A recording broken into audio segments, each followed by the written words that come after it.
What's going on, guys? Boss Up B6 here, back to another video, and today I'm here to do my Smackdown review from Corpus Christi, Texas. And, well, I just not realized it said Corpus Christi, but we're gonna go with it anyways.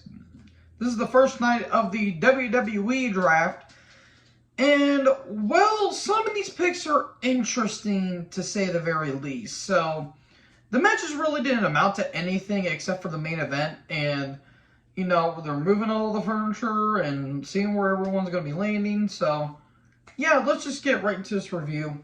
Triple H comes out, talks about the draft.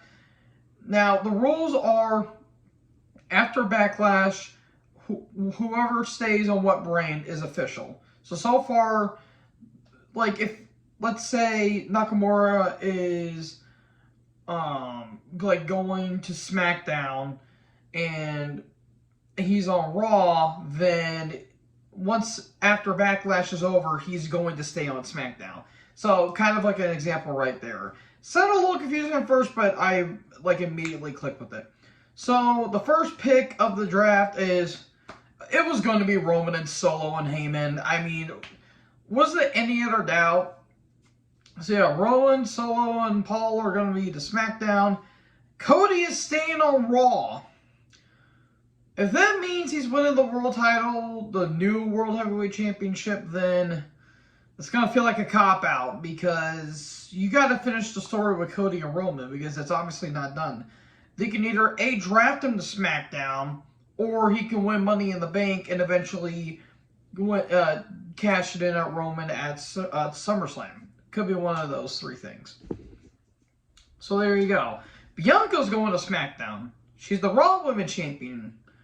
Please don't let them swap the titles. That's just going to be stupid, but they're most likely going to be doing it anyway. And Becky Lynch is staying on Raw. So, okay, there you go. So the Usos come out. They're talking about how they're going to win the tag titles, and they're going to do it for their tribal chief.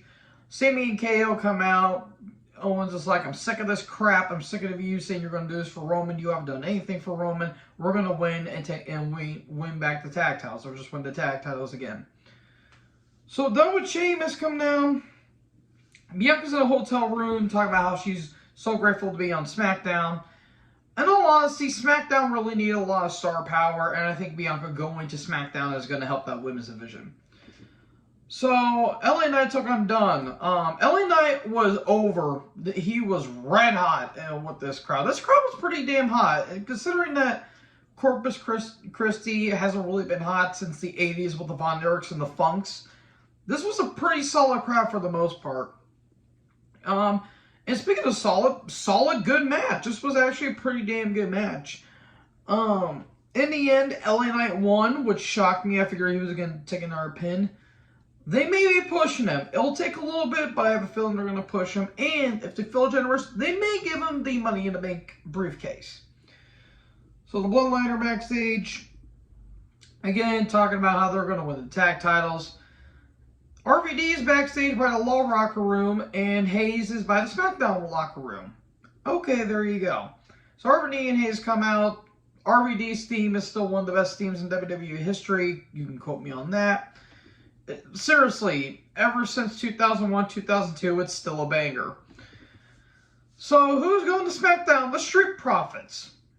Okay.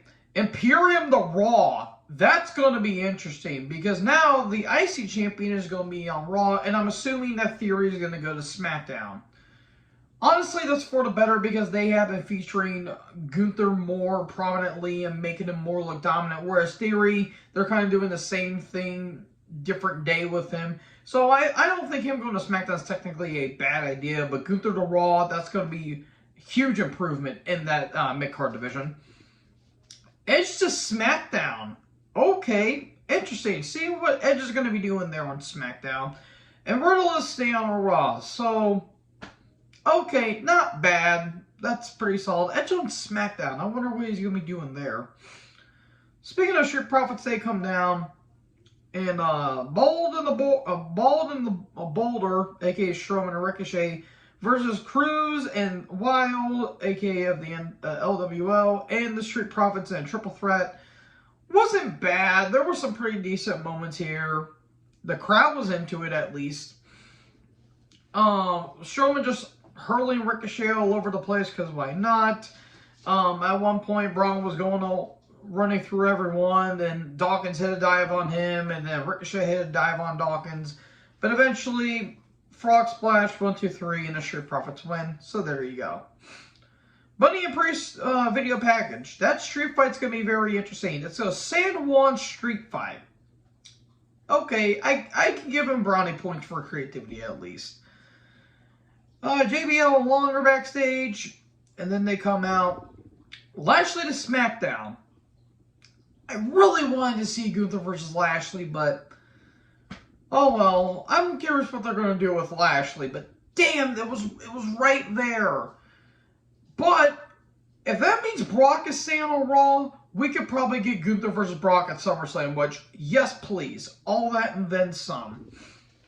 Drew's going to Raw. Honestly, for the best, because Drew on SmackDown, he did the best that he could. I think a new, fresh coat of paint and him going to Raw would revitalize Drew a little bit here. And you'll see the SmackDown. Okay. More on them here in a bit. And Miz is staying on Raw. Okay, so not that bad.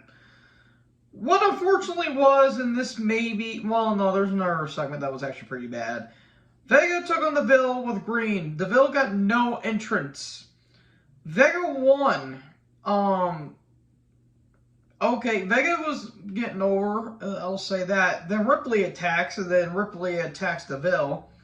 And then Rhea was talking smack, and then she gets hit with the DDT, and Vega scurries off. Way to build up your challenger. To be fair, Rhea's more dominant and all that stuff than Vega, so I guess it works out. So Vega, Ray, and Santos are backstage, and they're kind of hyping her up and about her taking the title off of Rhea. So there you go. So those C come down. And it's good to see Styles back. I'm glad Styles is back. I think he suffered some kind of calf injury, so he was out for a little bit. So I'm glad he's doing okay. And he gets in a couple words, and all of a sudden the How to Train Your Dragon cosplayers, aka the Viking Raiders, come down. They have a brawl. Magic Killer to Eric and a phenomenal form to Ivar. And he says, this is just the beginning. Okay. HBK and unfortunately Road Dogg are backstage. Seriously, Road Dogg looks like the size of a human tank. It's kind of sad, in all honesty. And Sean was looking at his one eye was looking at the draft card, and his other eye was looking on the floor. So the Damage Control is going to SmackDown. Okay, interesting. Nakamura to Raw. Okay, that doesn't seem that bad. Maybe he might be involved in the world title tournament that's going to be happening. That'll be interesting. Maybe him and Rollins can have a really damn good little match there. This one was shocking. Alba Fire and Isla Dawn to SmackDown. They are the NXT Women'S Tag Champions. You know, the tag titles that no one cares about and don't need to exist. And Indy Hartwell to Raw, the NXT Women's Champion. Okay, then. We knew we were going to get some SmackDown call-ups, but okay, I'm fine with that. So, Dawn and Fire, they're, hyping themselves up, and they're all excited going to SmackDown. And Carter and Katana show up, and Katana said a couple words. She sounds like she's high on helium. They're having a match on Tuesday, so they're dropping the tag titles there because the tag titles don't mean anything. Nakamura and Kayla, who looked great, by the way, tonight. Nakamura was like 15 times taller than her, which was pretty funny. They're backstage. Nakamura's talking about how he's going to Raw before he says anything. Cross attacks him. And there you go. They're having a match next week. So the Bloodline are backstage. And they want Solo to stay back. They'll take care of Sami Uso. We're going to recap the world title reveal. I understand what they're trying to do, but I'm sorry. It just does not feel the same as the big gold belt. It just doesn't. It feels like it just kind of weakens the big gold belt. Like, that belt is iconic and classic. It looks like it's the formed brother. I'm sorry. That's just me. If you guys like it, more power to you. It just feels underwhelming to me. What wasn't underwhelming was the tag title match. Usos versus Sami and KO. WrestleMania 39 Night 1 main event rematch. Now, this was nowhere near as great or as, atmospheric as that main event, but this was still pretty damn good for what it was. Yes, you got your super kicks and you got your apron bumps for no reason, but this was really good, and Solo was in the crowd looking on, and we got some really good stuff. But near the end of the match, Usos go for the 1D. Stunner, hula kick, 1, 2, 3, Sami and KO win, and Solo looks disappointed. So, I'm curious of what Roman's going to do, because I'm feeling this is starting to be, tension's really starting to hit its head with the bloodline, and it's going to rear its ugly head soon. So, yeah, this was a pretty solid episode for what it is. So, thank you guys so much for watching this video. Make sure you guys leave a like, leave a comment, tap that big red subscribe button, tap the bell so when I upload, you guys will be notified. Thank you guys so much for watching this video. Most importantly, join the herd. Talk to you in the next video. Peace out.